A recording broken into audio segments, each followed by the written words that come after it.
But first, it is like Swiss cheese. And so it's the cards we've been dealt with. 2 inmates on the run in Canyon County. Why officials are worried this may happen again and again. This is KBOI 2 News, first at 4.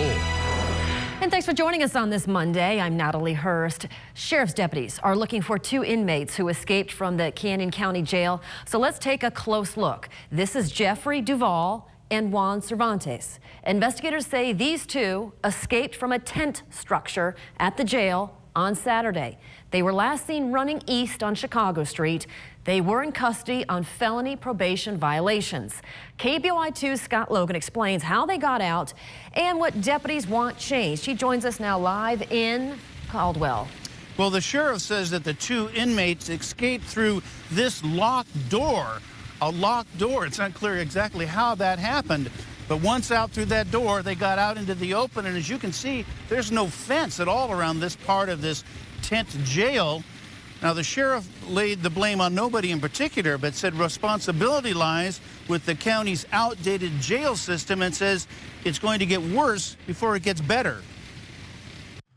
Sheriff Kieran Donahue says the 2 inmates first tried to cut their way through the fabric of the tent structure with disposable razors, but for whatever reason, they ultimately climbed an 8.5-foot partition in the jail and got out through a fire door in the kitchen area. These 2 gentlemen decided to take that opportunity to go through and up and over that wall. So, Joe, if you'll go to the next, that's an actual photo taken.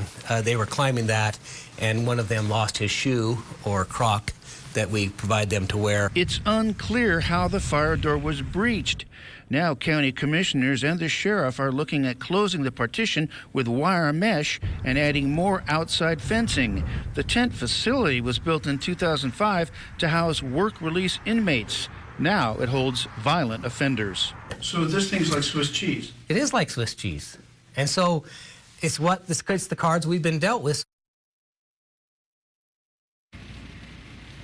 The sheriff says there were 85 inmates in this facility at the time.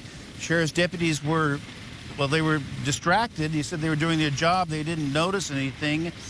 The answer, he says, to the continued escapes here is simple: build a new jail.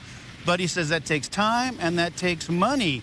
The immediate concern, the immediate question then is just how those 2 men got through that locked door.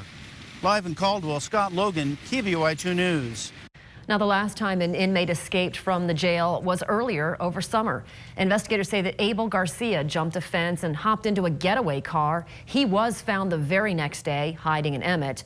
Back in January, deputies say that Jose Coronado escaped by cutting a hole in a tent. He was arrested about a week later in Ontario.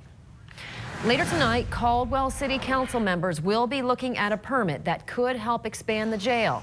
The meeting starts at 7. Again, it's tonight. We will have a reporter at that meeting, so make sure to tune in to KBOI 2 News at 10 o'clock for a full report and analysis of what happened.